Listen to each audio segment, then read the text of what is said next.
आपने 10th class का exam दिया और रिज़ल्ट भी आ गया। अब सवाल ये है कि आप क्या करें? साइंस लें, कॉमर्स या आर्ट्स या फिर कोई डिप्लोमा या स्किल कोर्स? कन्फ्यूजन बहुत होगी। डोंट वरी, आज की इस वीडियो में आपको मिलने वाला है एक कंप्लीट रोड मैप, जिसमें मैं स्टेप बाय स्टेप आपको समझाऊंगा 10th के बाद आपके पास क्या-क्या ऑप्शंस हैं, पेरेंट्स के लिए भी और स्टूडेंट्स के लिए भी। सबसे पहले अपना इंटरेस्ट समझो। क्या आपको मैथ्स पसंद है या बायोलॉजी में इंटरेस्ट है? कि आपको बिजनेस चलाना है या सिविल सर्विसेज में जाना है? तो सबसे पहले सेल्फ एनालिसिस ज़रूरी है, उसके बाद स्ट्रीम डिसाइड करनी होती है। देखो, 10th के बाद आप क्या क्या कर सकते हो, आपके पास बहुत सारे ऑप्शन हैं। जैसे कि आप साइंस ले सकते हो, कॉमर्स, इसके बाद है आर्ट्स, डिप्लोमा भी है आपके पास ऑप्शन में, और last and final option ITI। अगर आप साइंस लेते हो उसमें आपको दो ऑप्शन आएंगे, PCM और PCB। PCM यानी फिजिक्स, केमिस्ट्री और मैथ्स, और PCB यानी फिजिक्स, केमिस्ट्री और बायोलॉजी। अगर आपका मैथ्स बहुत अच्छा है तो आप PCM ले सकते हो साइंस में। अगर आपको बायोलॉजी में इंटरेस्ट है तो आप PCB लो। कई बच्चे दोनों भी लेते हैं, PCMB, जिसमें मैथ्स और बायोलॉजी दोनों ही चूज़ करते हो, बट वो थोड़ा डिफिकल्ट हो जाता है। तो आप कोई भी एक ही स्ट्रीम चूज़ करेंगे तो ज़्यादा बेटर रहेगा। अगर आप PCM लेते हो तो आप आगे क्या कर सकते हो? आपके पास ऑप्शन हैं इंजीनियरिंग के। इंजीनियरिंग बहुत ही वास्ट फील्ड है, उसमें बहुत सारे ट्रेड्स आपको देखने को मिलेंगे। ओके, उसके अलावा BSc भी कर सकते हो। NDA के लिए प्रिपेयर कर सकते हो अगर आप साइंस लेते हो तो। NDA मतलब national defence academy, army air force वगैरह के लिए। इंजीनियरिंग के लिए मगर आपको दो एंट्रेंस एग्ज़ाम है वो क्लियर करनी पड़ती है। ओके, जैसे कि जी है और एक है गुजकेट, ये आपको क्लियर करनी पड़ेगी। इसके बाद अगर हम बात करते हैं PCB की, तो उसमें आप बन सकते हो डॉक्टर। अब डॉक्टर में भी आप MBBS कर सकते हो, जो जनरल हम देखते हैं वो डॉक्टर। BDS यानी कि डेंटिस्ट बन सकते हो आप। EMS, इसमें आप आयुर्वेदिक मेडिसिन और सर्जरी के बारे में समझते हो। फिर है फार्मेसी। फार्मेसी जो है वो मैथमेटिक्स वाले भी कर सकते हैं, PCM वाले भी करते हैं फार्मेसी। और फिर है नर्सिंग। ओके, ये सारे हैं। इसके अलावा क्या आपको इसमें एंट्रेंस एग्ज़ाम देनी पड़ती है? तो हाँ, इसमें आपको नीट का एग्ज़ाम देना पड़ता है। उसके बाद ही आप किसी अच्छे कॉलेज में या फिर किसी गवर्नमेंट कॉलेज में एडमिशन ले सकते हो। ओके, अगर आप कॉमर्स सेलेक्ट करते हो तो इसमें आपको बहुत सारे अलग अलग सब्जेक्ट्स पढ़ने को आते हैं, जैसे कि अकाउंट्स, इकोनॉमिक्स, इंग्लिश, और इंग्लिश तो कंपलसरी रहता है आपको। इसके अलावा आपको OC पढ़ने को आएगा। ये तीन इनके कोर सब्जेक्ट्स हैं कॉमर्स के, अकाउंट्स, इकोनॉमिक्स एंड OC। इसके अलावा इंग्लिश रहता ही है, और आप जिस भी स्टेट में हो उस स्टेट वाइज फिर ऑप्शनल सब्जेक्ट्स होते हैं। ओके, अगर आप कॉमर्स करते हो तो आपके पास क्या ऑप्शंस हैं? तो बहुत सारे ऑप्शंस हैं। सबसे जो ज़्यादा ऑप्शन लोग चूज़ करते हैं वो है CA, CS और CMA। ओके, कम ये चार्टर्ड अकाउंटेंसी है जो कि मोस्टली बहुत सारे बच्चे करते हैं। फिर आता है BBA और BCom। अगर आप बिजनेस माइंडेड हो, बिजनेस बहुत ज़्यादा पसंद है आपको, या बिजनेस चलाना है आपको, तो आप BBA कर सकते हो। ओके, या फिर आप BCom के लिए जा सकते हो। Okay, bachelor in commerce. इसके अलावा अगर आपका मैथमेटिक्स बहुत अच्छा है और आपने साइंस नहीं लेकर कॉमर्स लिया है तो आप डेटा एनालिटिक्स कर सकते हो। ओके, फिर अगर आपको कंप्यूटर में इंटरेस्ट है you can go for BCA, bachelor in computer application. Okay, इसके अलावा अगर आपको मार्केटिंग फील्ड अच्छा लगता है तो अभी बहुत लेटेस्ट जो सबसे ज़्यादा चल रहा है वो है डिजिटल मार्केटिंग, क्योंकि इंडिया भी डिजिटल होता जा रहा है। ठीक है, अगर आप इसको छोड़ के आर्ट्स की तरफ जाते हो, कई बच्चों का इंटरेस्ट आर्ट्स में भी होता है, तो आर्ट्स में बहुत सारे सब्जेक्ट्स आते हैं, जैसे हिस्ट्री आता है। ओके, पर ये सारे जो सब्जेक्ट्स हैं, फिलॉसफी हो गया, साइकोलॉजी हो गया, ये सब आर्ट्स में आता है। अगर आपको ये सब सब्जेक्ट्स में इंटरेस्ट है तो आप आर्ट्स ले सकते हो।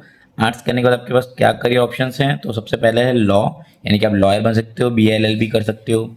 सेकेंड जो कि है UPSC, यानी कि सिविल सर्विसेज, IPS IAS के लिए सबसे बेस्ट होता है आर्ट्स। अगर आप IAS ऑफिसर बनना चाहते हो या आप IPS करना चाहते हो तो आपको आर्ट्स ही लेना चाहिए, क्योंकि आर्ट्स के जो सब्जेक्ट्स हैं, जो कोर सब्जेक्ट्स हैं, वो UPSC के जो सब्जेक्ट्स होते हैं उनसे मैच करते हैं। Okay, third is BA, that is bachelor of arts. ये कर सकते हो अलग अलग सब्जेक्ट्स में। Okay, BA in English, history, Hindi, Sanskrit, किसी में भी। उसके बाद आता है डिज़ाइनिंग, यानी आप फैशन डिज़ाइनिंग वगैरह इसमें जाना चाहते हो तो इसमें भी जा सकते हो। ठीक है, अगर आप आर्ट्स लेते हो तो। फिर इसके अलावा भी अगर आपको साइंस में इंटरेस्ट है मगर आप PCM या PCB नहीं लेना चाहते हैं तो आप डिप्लोमा कर सकते हो। डिप्लोमा एक 3 इयर्स का कोर्स होता है, तो इसमें आप इंजीनियरिंग कर सकते हो किसी भी ट्रेड से, यानी कि आप सिविल, मैकेनिकल, इलेक्ट्रिकल, कोई भी फील्ड से आप इंजीनियरिंग कर सकते हो, पर आपको डिप्लोमा डिग्री मिलती है। आगे जाके आप एक जूनियर इंजीनियर बन सकते हो, आपका करियर ऑप्शन ही होता है इंजीनियरिंग अगर आप डिप्लोमा से करते हो तो। फिर फैशन डिज़ाइनिंग कर सकते हो आप। होटल मैनेजमेंट अगर आप करते हो तो उसमें भी आपको किसी भी 5 स्टार होटल के अंदर जॉब मिलती है। ओके, डिप्लोमा के बाद क्या होता है, तो डिप्लोमा के बाद आपके पास 2 ऑप्शन होते हैं। डिप्लोमा के बाद या तो आप जॉब ज्वाइन कर सकते हो, किसी भी कंपनी में आपको ईज़िली जॉब मिल जाएगी। ओके, अभी बहुत सारी जो कॉलेजेस होते हैं वो तो प्लेसमेंट भी प्रोवाइड करते हैं। तो अब अगर आपका डिप्लोमा में आपने अच्छा स्कोर किया और प्लेसमेंट के अंदर भी अच्छी कंपनी में आपने इंटरव्यू वगैरह दिया है तो आपको जॉब ईजिली वहाँ से मिल जाती है। अगर आपको जॉब नहीं करना है और आगे और पढ़ाई करनी है तो आपको लेटरल एंट्री मिल जाती है बीटेक में, यानी कि इंजीनियरिंग में।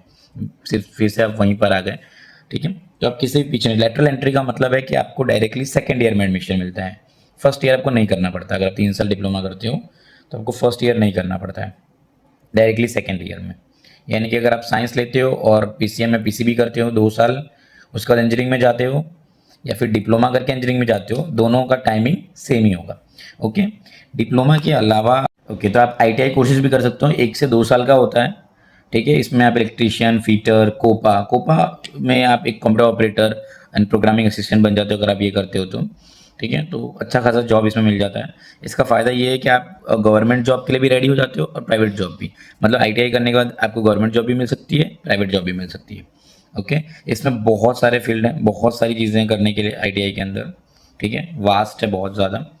आप अगर आपको इस पर डिटेल वीडियो चाहिए तो आप मुझे मैसेज कर सकते हो, कमेंट कर सकते हो, मैं एक डिटेल वीडियो इस पर भी बना दूंगा। या किसी भी पीछे जो मैंने जितना एक्सप्लेन किया उसमें किसी के ऊपर भी डिटेल वीडियो चाहिए, किसी एक स्पेशलाइज स्ट्रीम पे, साइंस, कॉमर्स या किसी पे भी, तो मैं डिटेल वीडियो बना दूंगा।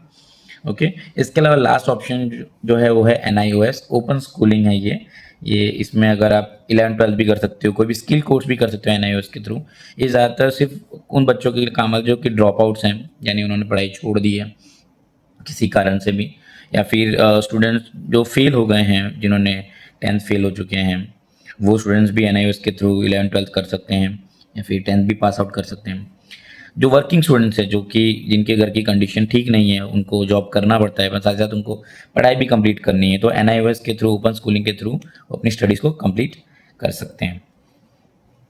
तो ये था एक डिटेल गाइड कि 10th के बाद आप क्या कर सकते हो, साइंस, कॉमर्स, आर्ट्स या कोई डिप्लोमा। अगर आपको ये वीडियो हेल्पफुल लगा हो तो लाइक ज़रूर करें, कमेंट में बताइए कि आप किस स्ट्रीम को चूज़ कर रहे हो और चैनल को सब्सक्राइब करना ना भूलें। अगर आपको किसी भी स्ट्रीम में डाउट है या आपको समझ अभी भी नहीं आ रहा है, उसकी डिटेल वीडियो चाहिए आपको, तो आप कमेंट कर सकते हैं, मैं उसकी डिटेल वीडियो भी अगले ही दिन आप लेकर आ जाऊँगा, ठीक है। तब तक के लिए गुड बाय, मिलते हैं नेक्स्ट वीडियो में। Maths with Deepak sir signing off.